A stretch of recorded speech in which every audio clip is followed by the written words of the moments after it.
Assalamualaikum warahmatullahi wabarakatuh. Pada pertemuan yang kedua ini, marilah kita bahas materi pelajaran agama Islam untuk kelas 11 pada bab yang ke-6 dengan materi yang berjudul perilaku taat, kompetisi dalam kebaikan dan etos kerja. Pada materi bab 6 ini ada 3 hal yang berbeda, di mana dalam 3 hal yang berbeda ini harus kita jelaskan satu persatu. Yang pertama adalah perilaku taat. Perilaku taat atau pentingnya taat kepada aturan. Allah memerintahkan kepada manusia untuk taat kepada Allah, taat kepada Rasul, dan taat kepada pemimpin. Taat ini memiliki arti tunduk.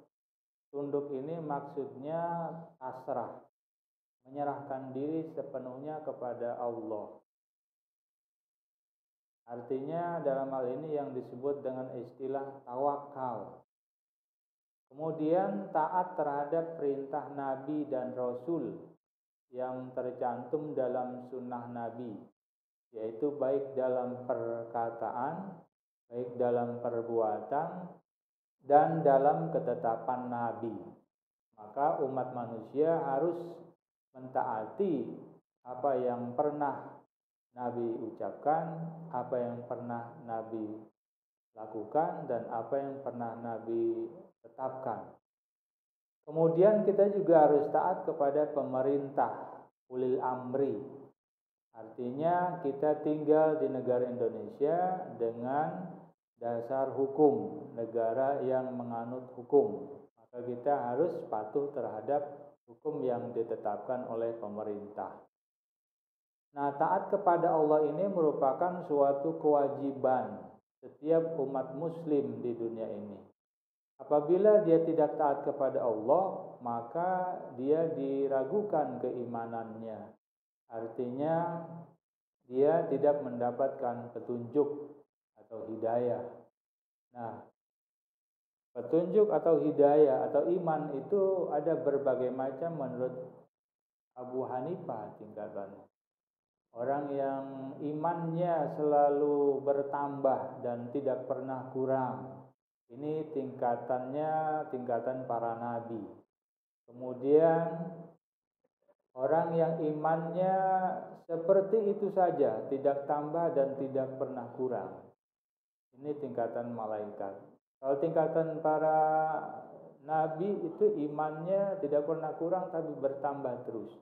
Tapi malaikat imannya itu bertambah, imannya itu seperti itu saja. Kalau dia diperintah Allah untuk sujud, maka dia sujud terus, tidak pernah berubah kecuali Allah perintahkan untuk bangun. Nah, yang ketiga adalah iman manusia, kadang bertambah, kadang juga kurang. Dari iman itulah terlihat ketaatan manusia kepada Allah, ketaatan manusia kepada para nabinya, dan ketaatan manusia kepada pemimpinnya. Maka dalam hal ini iman merupakan suatu hal yang sangat menentukan. Bagaimanapun hidup yang sulit yang kita hadapi sekarang ini, kalau memang imannya kuat, maka dia tidak akan mengurangi ketaatannya kepada Allah, dia tidak akan mengurangi ketaatannya kepada nabinya, dan bahkan dia taat kepada pemimpinnya. Apabila manusia itu tidak taat kepada Allah, maka ini hukumnya berdosa, dia sudah mengingkari adanya Allah. Apabila dia tidak taat kepada nabinya, maka dia sama juga tidak taat kepada Allah. Apabila dia tidak taat kepada pemerintah atau pemimpinnya, maka dia sama juga tidak taat kepada nabinya. Maka tiga hal ini sangat terkait kepada Allah, kepada nabi, dan kepada pemerintah. Ya ayyuhallazina amanu, wahai orang-orang yang beriman, ati Allah, taatlah kamu kepada Allah, wa atiur rasul, dan taatlah kamu kepada Rasul, wa ulil amri minkum, dan taatlah kamu kepada pemimpin-pemimpinmu. Fa in tanaza'tum fi syai'in, apabila kamu menemukan suatu hal permasalahan Farudduhu, maka kembalikanlah permasalahan itu ilallah, kepada Allah. Maksudnya kalau manusia memiliki suatu permasalahan maka kembalikanlah kepada Allah. Artinya kembali kepada Al-Quran. Farudduhu ilallahi war rasul, kembali kepada Allah, maksudnya kembali kepada ajaran-ajaran yang Allah atur di dalam Al-Quran. Mengikuti apa yang diatur oleh Al-Quran. Kemudian war rasul, kembalikan kepada Rasul, bagaimana Nabi mengucapkan kebenaran, bagaimana Nabi melakukan perbuatan kebenaran, dan bagaimana Nabi menetapkan suatu kebenaran. Maka merupakan suri tauladan bagi umat manusia Nabi itu buat kita. Oleh karena itu ikuti, kita dengar, kita taati, dan kita ikuti. Dan pemerintah juga memberikan satu tauladan, aturan. Kalau pemerintah itu mengajarkan suatu kebenaran, maka ikuti. Tapi kalau pemerintahnya tidak mengajarkan suatu kebenaran, maka wajib hukumnya untuk tidak mengikutinya. Maka taat kepada aturan merupakan sikap tunduk kepada perbuatan yang telah dibuat baik oleh Allah dan Nabi-Nya dan pemimpin-pemimpin lainnya. Jadi dalam aturan ini yang paling tinggi adalah aturan yang dibuat oleh Allah Subhanahu wa taala, yaitu yang terdapat pada Al-Qur'an. Di mana Al-Qur'an itu merupakan suatu hukum yang tertulis yang Allah turunkan melalui malaikat Jibril, lantaran malaikat Jibril kepada Nabi Muhammad, dan Nabi Muhammad menyampaikan kepada umat manusia. Sementara di bawahnya ada aturan yang dibuat oleh Nabi SAW yang disebut dengan sunnah atau hadis, di mana Nabi mengucapkan shollu kama ra'aitumuni usolli, salatlah kamu seperti salatnya saya. Maka ketika itu Nabi langsung mempraktekkan bagaimana cara salatnya Nabi. Maka kita wajib untuk mengikuti, paling tidak memberikan satu contoh, atau kita wajib meneladani apa yang Nabi lakukan. Maka di bawahnya lagi itu ada aturan yang dibuat oleh pemimpin atau pemerintah. Jadi pemerintah ini memimpin, mengatur ekonomi, mengatur pendidikan, mengatur sosial, kebudayaan, keamanan, dan lain sebagainya.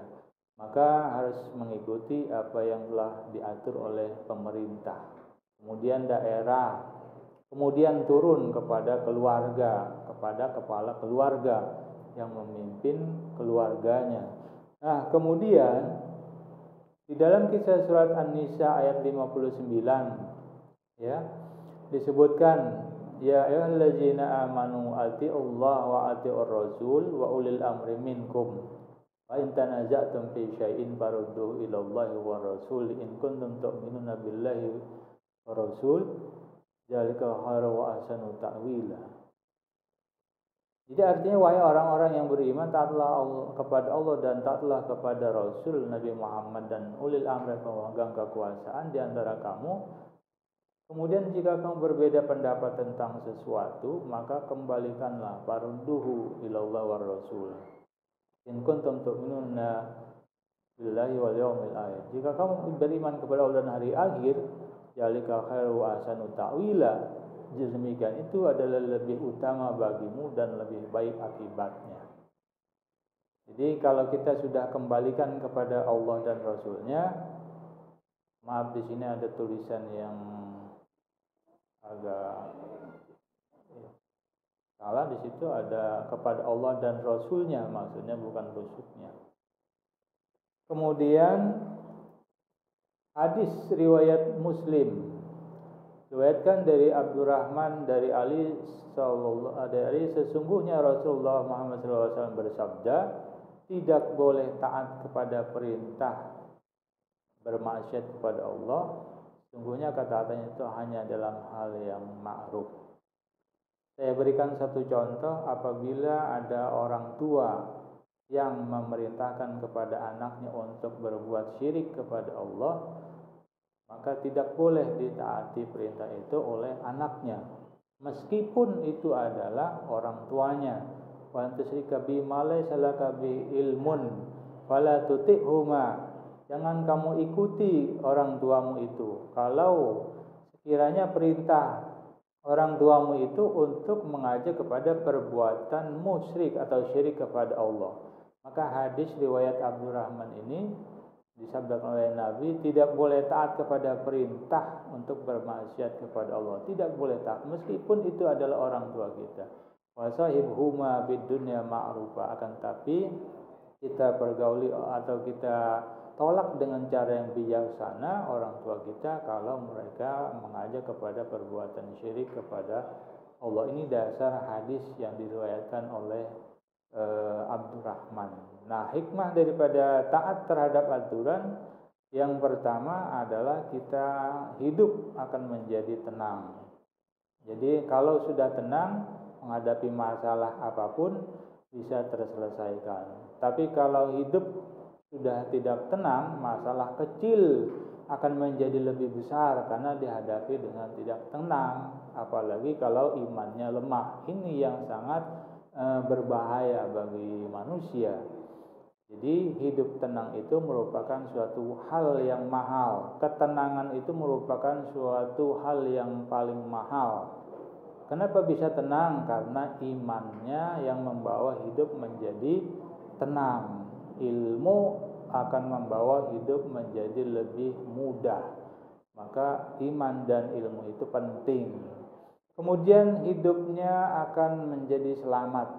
Hidupnya selamat di dunia karena menjaga iman, hidupnya akan nyaman dan tentram. Jadi iman ini merupakan sesuatu yang harus diperjuangkan dalam hidup untuk keselamatan di dunia dan di akhirat. Ya, wala tamutunna illa wa antum muslimun. Jangan kamu mati kecuali dalam kondisi membawa iman.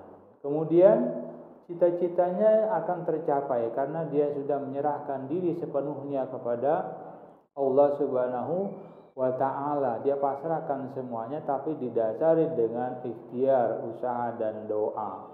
Nah, orang yang selalu menjaga imannya, dia akan memenuhi segala harapan. Istilah ada raja, ada harapan supaya cita-citanya tercapai. Cita-citanya setinggi langit, tapi harapannya mengikuti di belakangnya tidak terlalu jauh, agar supaya tercapai cita-citanya. Nah, oleh karena itu, dalam hal ini kita harus berkompetisi dalam kebaikan. Dalam bahasa Arab itu sabiqun bil khair. Siapa di antara kamu yang lebih dahulu melakukan suatu kebaikan? Oleh karena itu di dalam surah Al-Kahfi disebutkan allazi khalaqal mauta wal hayata. Dialah Allah yang telah menciptakan kematian dan dialah Allah yang telah menciptakan kehidupan. Yabluwakum ayyukum ahsanu amala. Siapa di antara kamu, wahai manusia, yang amalnya paling bagus waktu hidupnya di dunia? Maka dalam hal ini kita wajib hukumnya untuk berlomba-lomba dalam kebaikan, saling tolong-menolong dalam berbuat baik. Ta'awanu 'alal birri, bertolong-tolonganlah kamu dalam kebaikan. Wala ta'awanu, dan janganlah kamu bertolong-tolongan alal ismi wal udwan, dalam perbuatan dosa dan permusuhan. Jadi kompetisi itu adalah merupakan suatu hal perlombaan, di mana kita akan mencapai suatu titik yang namanya keberhasilan tanpa didasari oleh keraguan sedikit pun. Maka hidup adalah merupakan suatu kompetisi untuk menjadi yang terbaik di antara yang terbaik, dan juga untuk meraih keberhasilan. Jadi dalam hal ini manusia dianjurkan untuk bekerja walaupun hidup di dunia ini. Hidup di dunia harus mencapai satu keberhasilan, karena hidup di dunia ini hanya satu kali. Kun fid dunya ka'annaka gharib. Jadilah kamu hidup di dunia ini seperti orang asing. Au abiri sabil, atau kamu sedang dalam perjalanan. Maka meskipun demikian, kamu harus mencapai satu keberhasilan. Ya.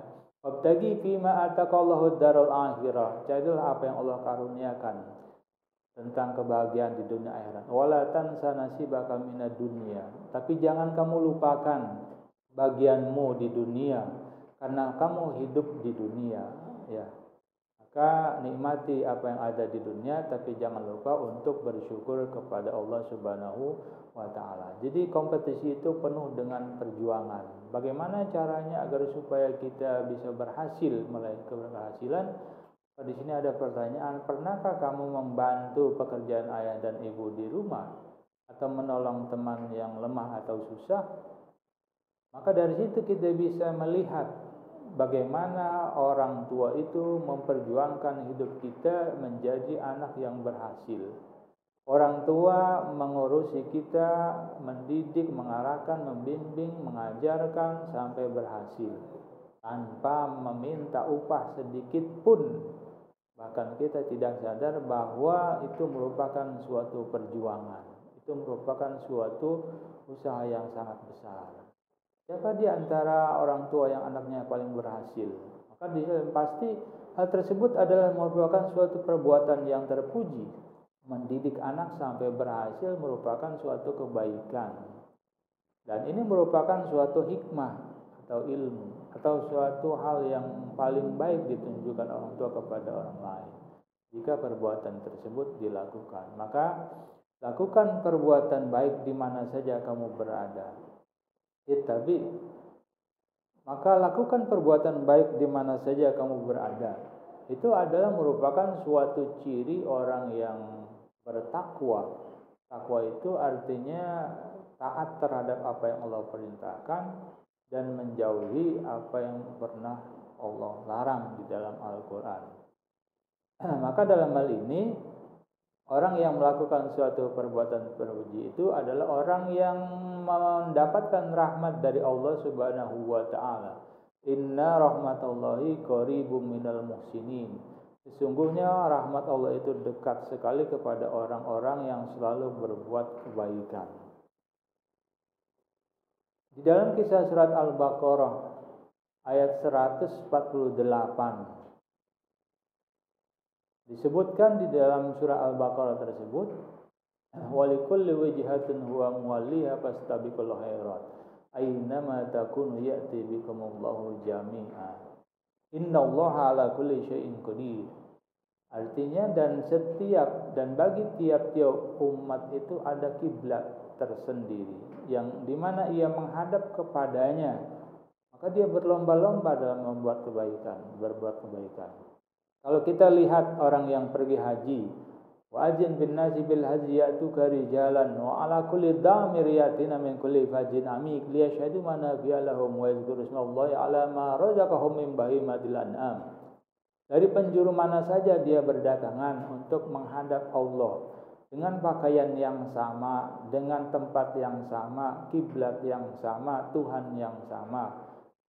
Dia berlomba-lomba untuk mendapatkan ridho dari Allah Subhanahu wa taala.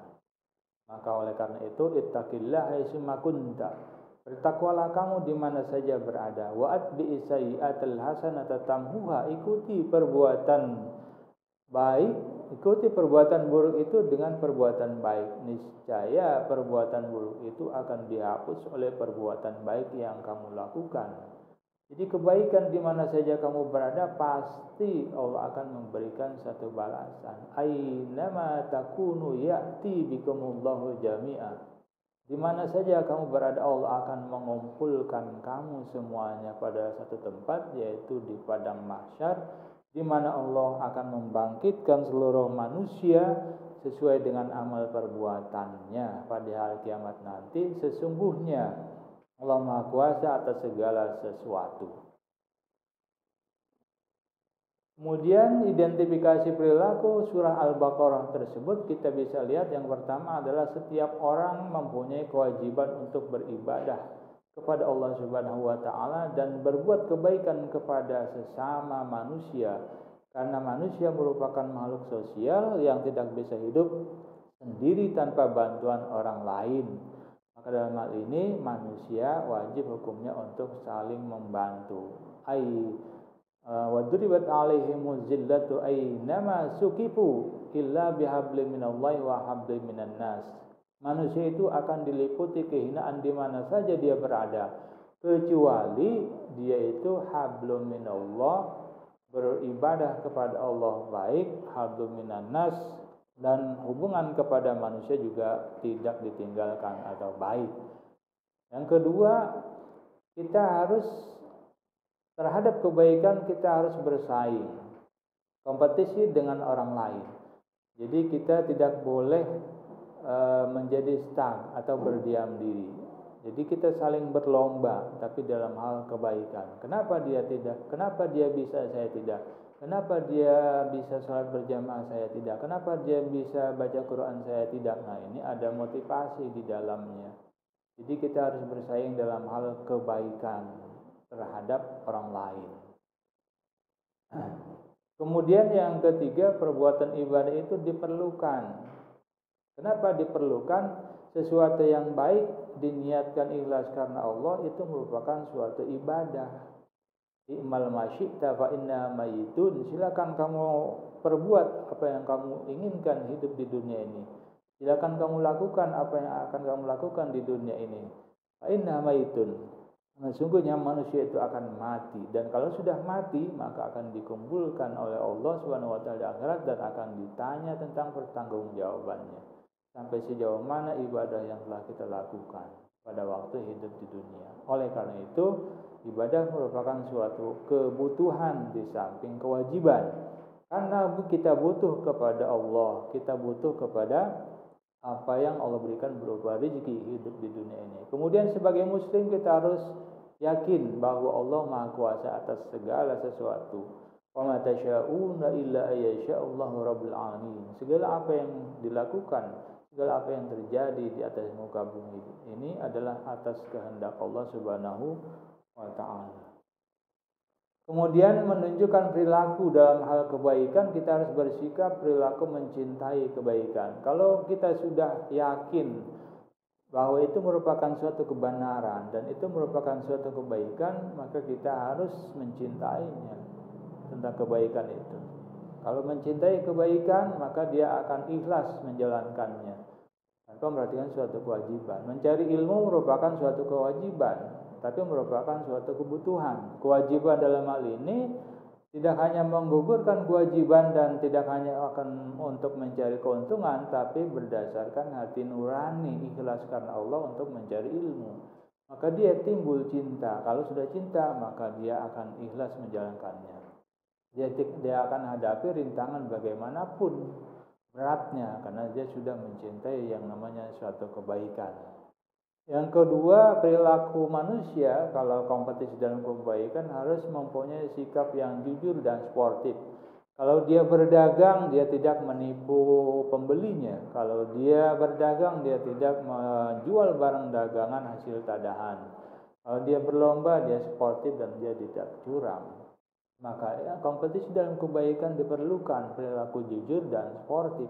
Orang yang jujur hidupnya akan tenang. Orang yang jujur akan mendapatkan satu ketenangan, akan mendapatkan satu kedamaian, tidak gelisah, dan hidupnya akan masuk surga. Allah sayang, manusia banyak yang suka, temannya banyak dan sebagainya. Itu orang yang jujur. Kemudian bersikap menjadikan bahwa kebahagiaan merupakan suatu bekal kehidupan di akhirat, karena tidak ada bekal melainkan kebaikan yang kita bawa di akhirat. Maka oleh karena itu, sikap menjadikan kebaikan merupakan bekal itu merupakan suatu hal yang sangat diperlukan. Tanpa kebaikan manusia tidak akan membawa sesuatu apapun. Nah, di dalam prakteknya kita harus menanamkan yang namanya keimanan yang kuat di dalam hati. Jadi kalau iman ini tidak kuat, maka khawatir perilaku yang kita lakukan ini akan menyimpang. Khawatir kehidupan kita yang tidak maksimal, kehidupan kita yang tidak cukup akan mengganggu keimanan kita. Kadal fakru ayyakuna kufron.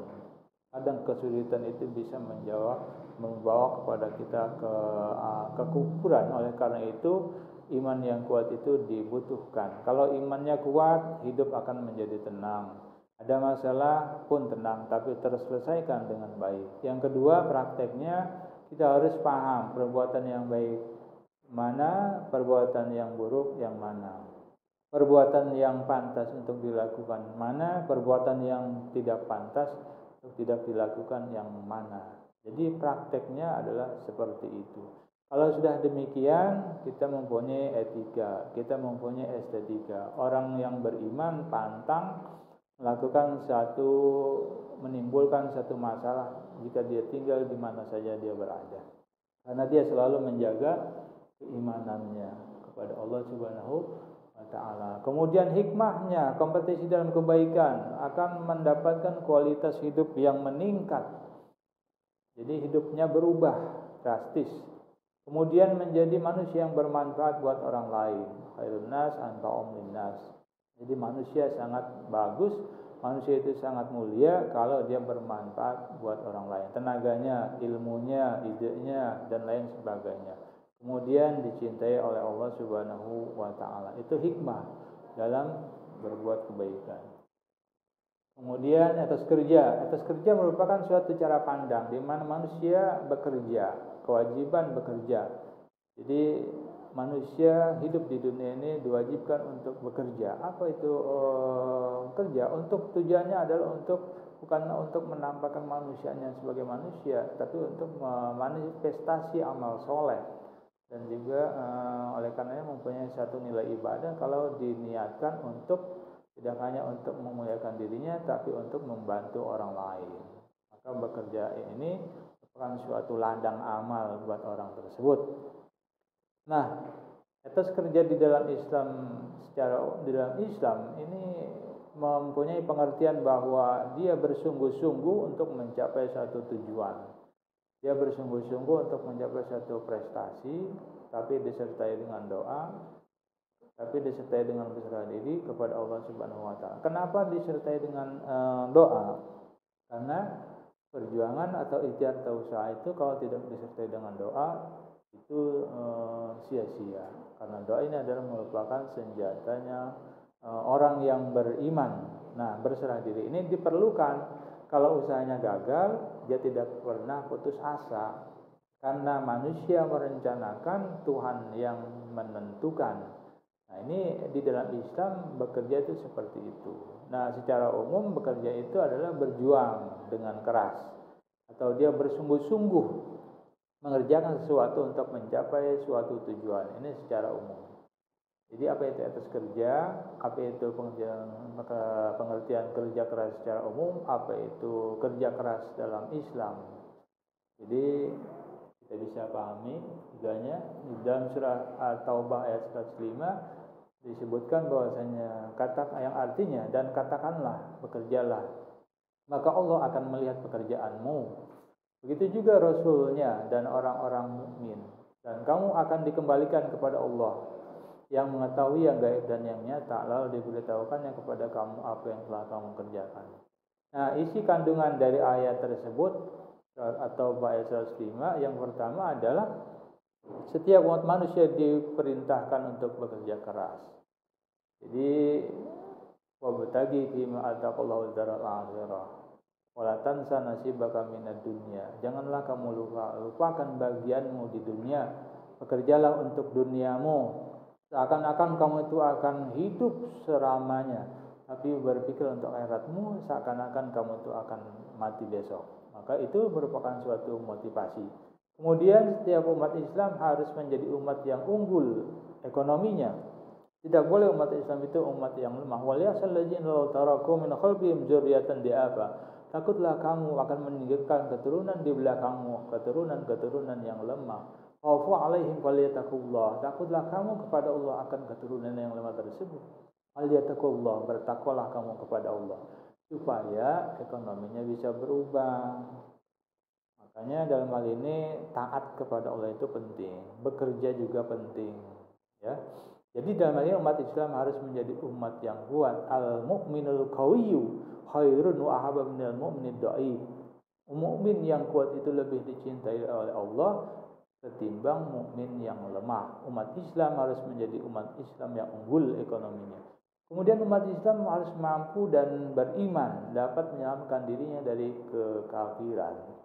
Jadi kalau dia sudah mampu hidup di dunia, dia makmur di dunia, maka dia makmurkan masjid Allah di dunia, maka dia selamat dari kekafiran. Tapi kadangkala hidup yang sulit bisa menyebabkan imannya tergadai dan dia murtad, keluar dari Islam. Maka Allah akan memberi balasan dari setiap amal perbuatan manusia.